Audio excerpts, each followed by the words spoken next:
Welcome to New England Wet and Bloody, the only outdoor podcast that gets you down in depth for all your hunting, fishing, and outdoor needs. Let's get to it.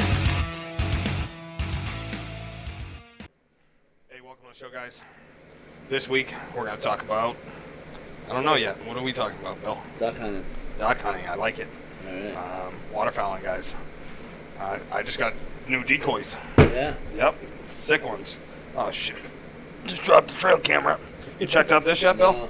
It's a cam pack. Oh, this is the cam pack. This is the cam pack. So Rick's raving about the cam pack right now. Yeah, I picked up one of these bad boys. $55 on Amazon. Yeah, it's a cam pack T40. 8 AA batteries. 14 megapixel. It's got the 2-inch LED screen on it, Bill. You can see absolutely everything. The 1080 video on this thing is so stupid clear, it's not even funny. Hands down, best video I've ever seen on any trail camera for under $100 I've ever purchased. And for 55, how the hell do you pay? And I'm, by the way, guys, by no means is Cam Pack sponsoring us, producing us, nothing. I just truly believe in this product. I think it's a really nice one myself. Well, you've also been running the cam pack. Action Cam. Action Cam. Well, that's kind of what got me into wanting to buy it in the first place and check it out and all that fun shit. Yeah, because the Action Cam's not bad. It's No, GoPro, that's- like similar to the GoPro. Very similar. So, yeah, that's 1080 too. That runs at 60 hertz. I believe they just came out with another one that does even better video quality on it. But yeah, I mean, what's cool about this build, it's got password protected, like some of these higher end cameras. You can set it up for 1, 2, or 3 photo burst, or you can set it with say a 2 photo burst with a video, and the video can go from 5 seconds all the way up to 10 minutes. 10 minutes. That's pretty much unheard of on a cam. Yeah. Also, So, I mean, 10 minutes. That's a long video. yeah, you could catch your girlfriend doing some messed up stuff, you know. But yeah, I mean, you truly checked it Catch her here. wet and bloody. I don't know. You know, I'm pumped. I can't wait to get it out. I paired it up with this HME tree stand mount, screw-in mount. Yeah, it's a tree cam mount. Tree cam, what did I say? Tree stand stand. mount? Yeah, no. Tree cam mount, yes. That wouldn't hold me in the tree stand. I don't know about you. No, I'm a big boy. But, yeah, I'm pumped. I can't wait to try it out. And then, in the same token, last Christmas, my girl got me this Bushnell one. This one is 16 megapixel. It's a Bushnell HD. And believe it or not, I'm pretty sure she got it, you know, on sale for $99 or something. I'm gonna say it doesn't even come close. You know, the actual photo quality might be slightly better, but I'm gonna say nighttime with that's got a 75-foot range on it. This right here, I believe, don't quote me on it, guys, but I believe it's only 60. You know, 60-foot range. We're pretty much used to the wild game terrors. We've been running terrors for the most part. For a long time. I mean, I'm not. It gives us our inventory, but it's not nothing special. You know, I really like the Terra 10s. We're getting killer deals on those from Dick's. They're like $35 a piece. I mean, how do you beat that for just inventory? Right. You know, letting us know what kind of deer. You don't have. You're not running really. on. And 99% of what we're hunting out here, guys, is public land, fair chase. And, People will steal cameras too, so we don't like to spend too much on them. so the cheaper the better. But you know, at this point, this day and age, there's so many Chinese and Japanese companies out here making them that they're becoming a really cheap commodity. You know what the new big thing is, and unfortunately here in New Hampshire, it's technically illegal to hunt with them or hunt the same day with them. Is the new cell cams? What do you think about them? I think they're great because you don't have to interrupt your area at all. No scent, no nothing. No, nothing. You can see what's going on in there without actually entering that piece, and I think that's can be key in certain areas, especially around here, with the small patches of woods the way it is. You know, that's key. I agree. Keeps your scent out. Keeps you safe. Yep. But What about like tree cam photos? Anything special people are doing with that? You know. what I'd like to find is like a software or something along that lines, Bill, that you know, you can really track the bucks you have. Because out here, we're not walking around with giant 10-pointers that it's like, oh, I'm going to name this one Stickers. Right. You know, Right. they're all little short, you know. A deer of a lifetime out here is a 4-year-old. You know, if they make it to that long out here, you're lucky. Everybody out here seems to be shooting every. If it's brown, it's down. Is an old saying around here. Yep. You know, and there's nothing wrong with that. You know, we've all taken our fair share. You know, it's freezer first. At least that's how I've always been brought up. Freezer first, and then you can trophy hunt after. But Yeah, we're meat eaters. I mean, that's what it comes down to. We're hunting for meat. I tell you how I got those new Hawk Heliums. Oh yeah, yeah. We were just talking about that. No, I picked these things up from Max. Whoa. Max Online. Oh. That's what happens when you leave shit Max lying around. Online. Max. But Is that MAC or MAX? I will say, so these are the new Gen 2 Heliums, and I really like them. Super lightweight, really nice design. You know, I don't think they're all that loud, but guys are complaining that they're loud. I think put in a backpack or in the right, you know, strapped down correctly, Right. they're going to be silent. I don't think they're going to be out here making noise. I don't think that's something anybody's even got to worry about. No, I think that's all in your prep. If you prep it right, it's going to be quiet. I agree. But I will point out that, you know, I'm on a whole bunch of these, you know, Facebook pages and whatnot, and I noticed a lot of guys all got their sticks from Max and from everywhere else, and they're all coming in. So I don't know if any of you guys have checked out the new Heliums, but the new Heliums come with it's basically a suction cup button, okay? And it's a rubber mount that a plastic button suctions into, and it holds all the sticks together. Really cool, like, great idea. But why they went with little plastic buttons is beyond me. So my stick showed up. I guess you can consider me one of the lucky guys. I only had one broken button, but I seen plenty of posts on social media that you know, guys had 2 and 3 sets of sticks that were broken. It doesn't really affect my set of sticks only because of the one button. That button, that, you know, that stick sits on the bottom. The rest of them all go into place like they're supposed to. And So these buttons are just for rattling while traveling? Or yeah, I guess the point of it, Bill, is that they go in here. So my point is, one's not supposed to have them. Yeah. I mean, technically, the bottom stick it's good to go without them because It's kind of where I'm at with it. Yeah, and I mean, even if you got a 4-stick, the 4-stick could always go up on top. And what? But that's it if you had one broken button. I guess the problem is if you had multiple sticks I don't with think multiple that, broken buttons. What I'm saying is, I think they come with one doesn't have rubber. I think this one's not supposed to have rubber. What on it? Because it's a weight issue. They're trying to keep the weight down, so the one that's on the back side don't need to have 2 rubber buttons. Yes, correct. But I guess where I'm getting at with it is that if you had more than one stick with a broken button, right, plastic button, but then is that the case? Is my theory right now. I'm thinking now that's how they come. There was quite a few guys that had them. But was it just one? I'm thinking now this is how it's supposed to be. What, with broken buttons? Why Not would you send broken. broken hardware? Not broken. They just don't have they don't put the rubber on the one because you don't need the rubber. Well, the rubber's on all of them. See, rubber on all 3 sticks. Except for this one, right? No, it's on that stick. What's wrong with this So stick? how's it broken? The plastic button. I don't understand. This here? You have to take it apart. I have to see it. All right, let me get it apart for you. 'Cause this ain't making sense. So the reality I is, think one stick doesn't get the rubber. That's what I think. no, all the From sticks get the factory. rubber. From factory. No. Yeah, Telling you, brother. that's what I'm thinking.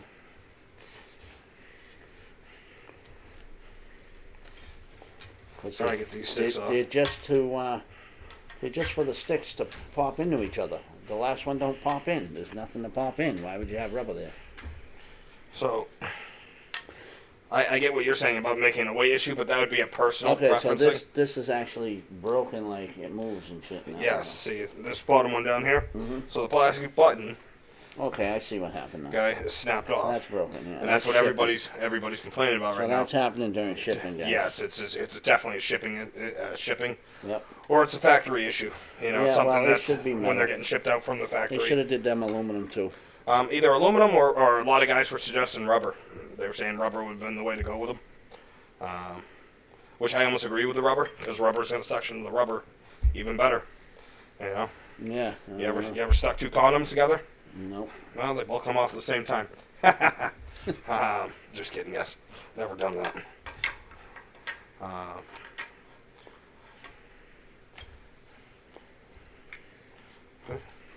So yeah, that doesn't affect. They're not strapped together or anything right now. Right. You know, they do make a little noise. But Yeah, I think, but you like you got said, nothing once you strap securing it. once you strap it down, though, like See, you I said, would probably have a couple of separate straps that just hold it here and here. yeah, Some different straps. These are just for mounting to the tree. correct. But So I would have some, even those ones with the ball on them, the bungees with the ball. yeah. So I know you said you wanted to talk about some waterfowl in here, Bill, and we kind of got off topic when I dropped the cam pack. What's your take on the new waterfowl limit this year? With the only No. the taking of only 2 mallards, 2 mallard males, obviously. Of course, no one's gonna like it, but you know, we have to manage our population. So if that's what it's about, that's what it's about. No, I feel Of you course, there. I'd love to shoot some more mallards than that. Well, on the bright side, you might actually shoot a limit this year. Me too. I Me bet. too. Right? I think the other part of that, Bill, is that the limit doesn't change. You know, the limit's still 6 ducks a day. Right. But it's, Only 2 mallards yes, you know, and only 1 hen. and only 1 hen. And I mean, I think a huge part of this issue is that, yes, of course, we're all supposed to identify your target before you shoot it. When you got these birds flying in at 30 miles an hour and you're trying to whack one, it's not always the easiest thing. So a lot of the time you just don't pull the trigger. Right. And I do get that, you know, that it's been decreasing. You know, the population has been decreasing over the last 20 years, or so they say, by 20%. But I also want to point out that it's probably a lot to do with, you know, there's 20% less hunters out there too. So I'm just wondering if they're going off hunter numbers. I don't know where they get their 20% less information land, from. 20% less Yeah, habitat. Habitat's a huge thing, you know, with all the new construction going up. Habitat's a thing for the back door. It's a yesterday type of thing. It's a yesterday type of thought. We need to do way more than we're doing to help conserve, you know, what we do have left, you know. Yeah, that's the whole reason why the limits are going to change. It happens with everything. You know, You have I to- believe they said it was 2 years minimum, something like that. Yeah, it's at least 2 years for the mallards, I believe. I just hope they can figure out why the eastern population. This is, guys, again, we're talking Atlantic Flyway here. I know the rest of you guys on the Midwest Flyway and all these awesome flyways, the Mississippi Flyway. You guys are shooting a We're million going to birds a visit year. one day here. We're gonna go. Yes. And any of you guys want to invite us out, we'd be happy to try to shoot some ducks. You guys should probably show us how to do it right. But over here on Atlantic Flyway, we got an issue with birds. You know, that even though the population in Canada is stable, they're saying that it's not stable down here. You know, and I guess we're New England based right now, and New England born and raised. So this is.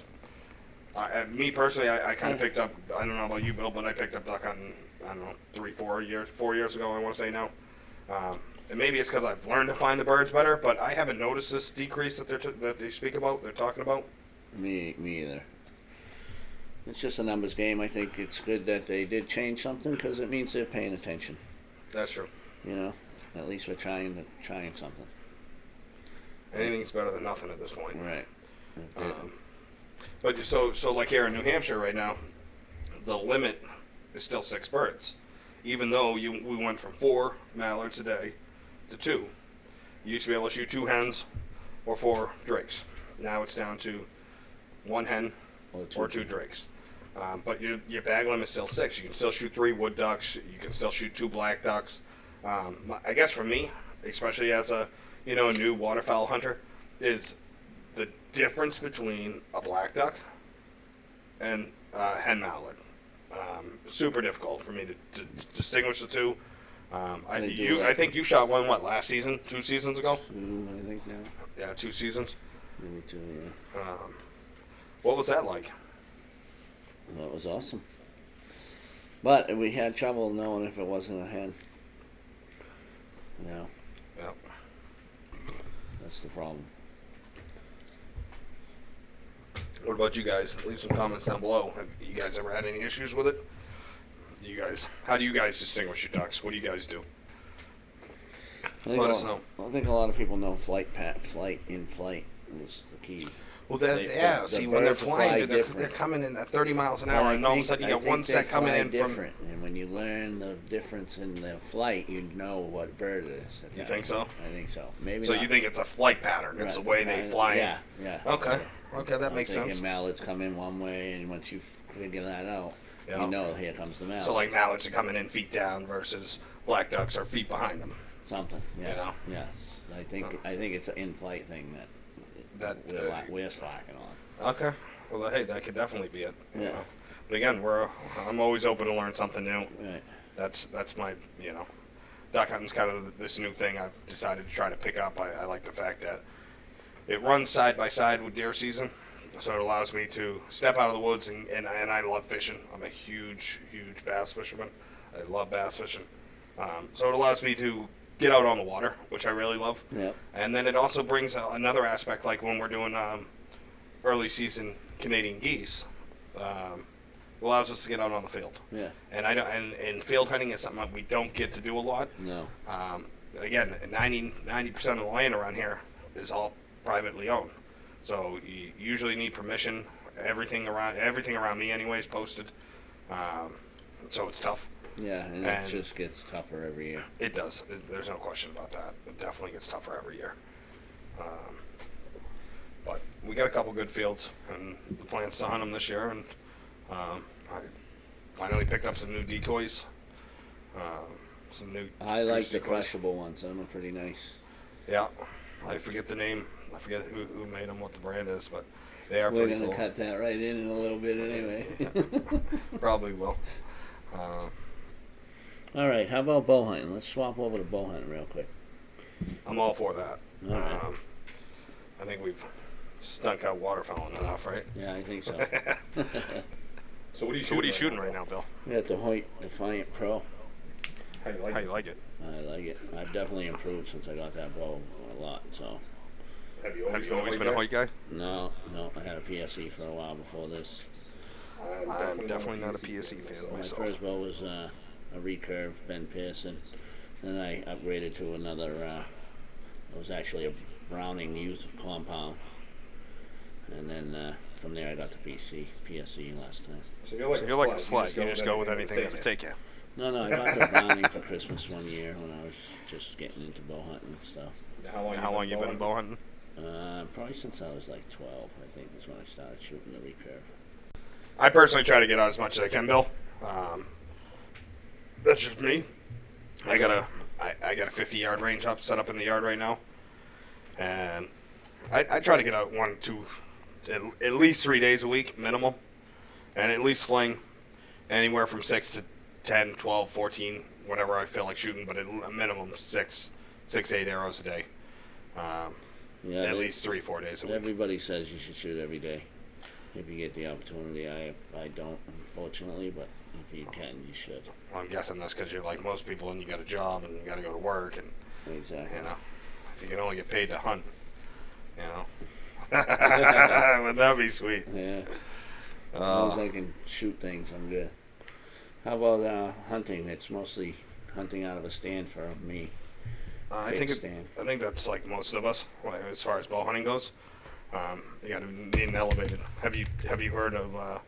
So I've been hunting out of tree stands for a long time, and basically since I started hunting, it's always been a tree stand. These days, even when I'm gun hunting, I'll hunt out of a tree stand when I'm gun hunting a lot of times too. There's tons of new systems out there. There's tons of stuff going on. Have you heard about these new saddle systems yet? I have. Have you? Yes, I have. So I'm personally looking into getting one. I actually just ordered one offline. I heard there's a long wait. So the wait's like 8-10 weeks right now, and if I'm not mistaken, there's only 2 or 3 companies out there that are producing them. Yeah. These saddles are meant for hunting. They came from arborers, guys that used to do tree work. Yeah, that's where the idea is based on. And I believe rock climbing had a part to do with it too. So this is kind of the new system I've been looking at. It makes you incredibly mobile.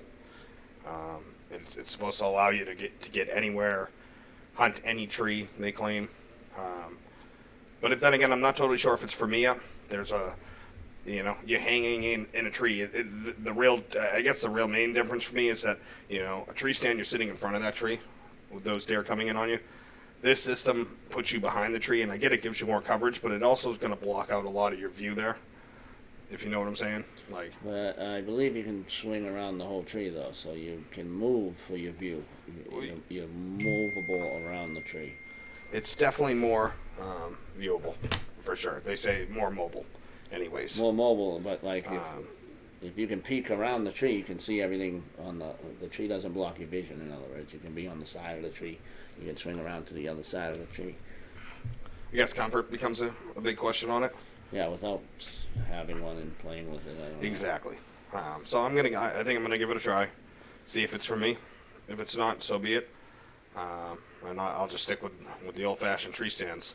But I mean, even that's come a long way. You got to think, guys used to sit on stumps, stump sitters they called them. Yep. You know, and that's what everyone did. I mean, I think it's a really cool idea. I think it's really unique. I think it's definitely an up-and-coming thing in the hunting industry right now. But I also believe, like a lot of stuff in the hunting industry, there's the potential that it's just another gimmick, and that it's not all it's cracked up to be. They say it's super comfortable, great for all-day sits. I've also heard guys say tree stands are great for all-day sits. Right.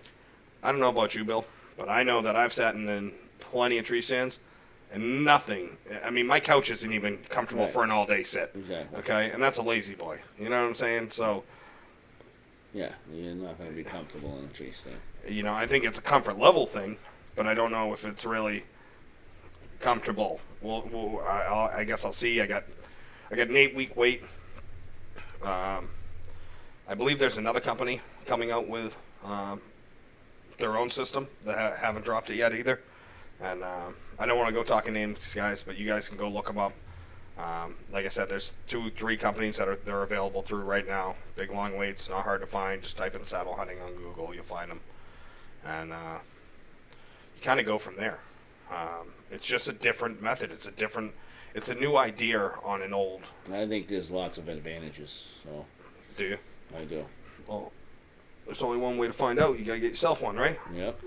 So soon enough, right? Yep. Is that the plan? Yeah. Eventually, I'm going to have a whole setup. Mine, like I said, mine should be here 6 to 8 weeks. Yeah, I'm gonna Probably 10 I'm weeks. just gonna use yours and play with yours for a while. Of course you are. Hey, you can use it anytime I'm not in it. You know, that's the master plan with it, anyways. I'll probably in a later podcast we'll get back to you guys, let you know how it actually works. So give you guys my own personal review of it if you're interested, and we'll go from there. But, Yeah, see what it's like after even an hour in the thing. But I mean, I still got, I don't know, I got two stands that still need set up. I got one that needs to be completely put together. Yep, me as well. And I see nothing wrong with that. It's I did. actually, we're getting late now. We should start figuring that out. I actually think I got a spot for my tree stand. Yep. It's never too late, guys, to start getting your hunting stuff set up. It's never too early. It's never too early. It's always too late. It's always too late. But back to those Hawk Helium sticks, that's why I picked them up, is for a mobile setup. And, you know, me and Bill had tested them out. We threw them up on a couple trees and messed around with them. And I thought they were pretty solid. A little rough on the hands for sure. But I thought they were solid. I mean, they held Bill up no problem, so they should hold your car up. Okay. No, I'm just kidding. Bill's a little skinny guy for any of you guys who haven't met Bill yet.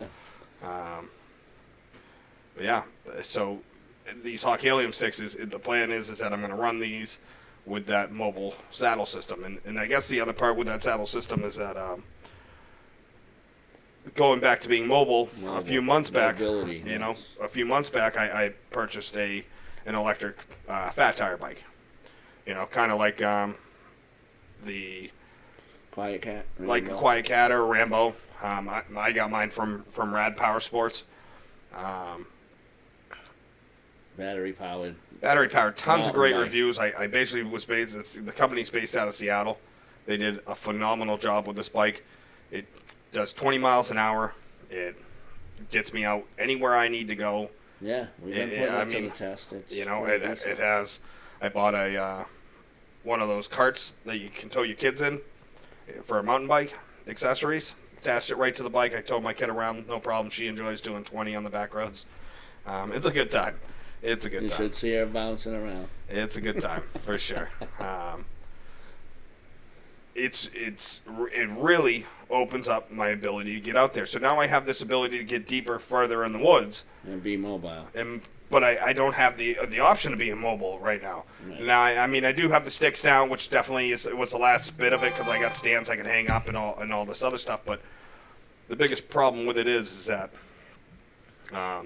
getting it out there, getting it out where the other guys aren't willing to go. You know, I think that's the toughest part of anything to do in this hunting industry, is that you got to get deeper, further than anyone else is willing to go. And I think the biggest advantage of the bike is that at 20 miles an hour, even if I'm just doing 5 miles an hour, I can get further, deeper than you can walking. Like, you're not, most guys aren't, you know, Faster. let's just say a super healthy male who's out there hunting, at best is willing to do what, 5 miles tops out to a spot to hunt, you know, maybe. And I'm gonna say that's the above average Yeah, number. that's above average. I'm gonna say that's way above That's- average. but I'm Rob- probably Rob- saying it's Robbie- too closer to 2.5. 'cause Robbie it's- will do 5 miles every day hunting. Yeah. Easy. Yeah. So, but most guys aren't willing to do that. Aren't I willing think to we did put that 5 work. shed hunting the last time I went Yeah. with Rob to shed hunt. You know. So I think that the advantage to the bike is that it's going to get you out further than most guys are willing to go, and allow you to get there faster, in a timely manner. The bike is incredibly quiet. I really couldn't say enough good things. I have not a complaint about it. Definitely one of the best purchases I've made as far as hunting stuff goes. And I think it's really going to make a huge difference this upcoming season. It's the first season I really get to test it out. I got the bow mounts on it right now. I can get the game cart. There's a game cart attachment, so you can haul your game in and out. That is what I want to see. So I think, and on top of that is hauling tree stands in and out with it. That too. You know, it makes things so mobile. It's not even funny. So I'm not trying to rant and rave. With a saddle, you can be wearing that thing, driving on the bike, pull up to a tree, go up the tree hunting. I didn't even think about that. That's a pretty good point right there. You know what I mean? Yeah. Yeah, Just sure. You drive up could to wear the the other saddle tree. right out there. Hell yeah. Right on you. You got it on you. You just Why not? You have a backpack with everything else. That's mobile. You can't. That's mobile. I couldn't get any more mobile. That's what the than that, I don't mobile think. was all about.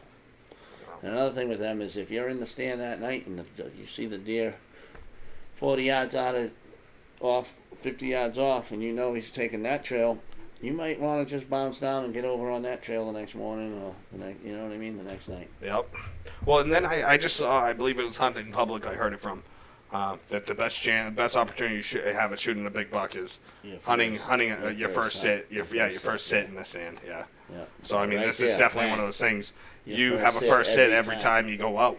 You know, and it's all ropes and stuff. You got to be okay with heights. I'm guessing You gotta be okay. there's with definitely trusting your ropes. there's That's definitely a yeah. comfort level with the whole deal. I think there's once you do no it 5 question about times, dude, you're like, my ropes are good. you Yeah. know? Yep. I think so. Well, I think we've bored all you guys enough today. Me too. If you guys are interested with it, like, subscribe, check us out, Click the links. click the links, join up, and Follow. follow New England Wet and Bloody. Can't get any more real than that. We're still not sure if that's going to be the real name, No, we but don't this know. is just a test subject anyways. Yeah. Hopefully all you fools that listened to all 28 minutes are real friends of ours, so thanks. Looking for the constructive criticism. You got anything else to add in there, Bill? No, Add something else in there, Bill. I wasn't ready. I wasn't ready. All right, guys. Well, we appreciate it. Like, subscribe, shoot us a message. Let us know what you think. And we're out. Alright, guys. I hope you enjoyed the show. Tune in to New England Wet and Bloody. Hope to see you next week. Click like and subscribe.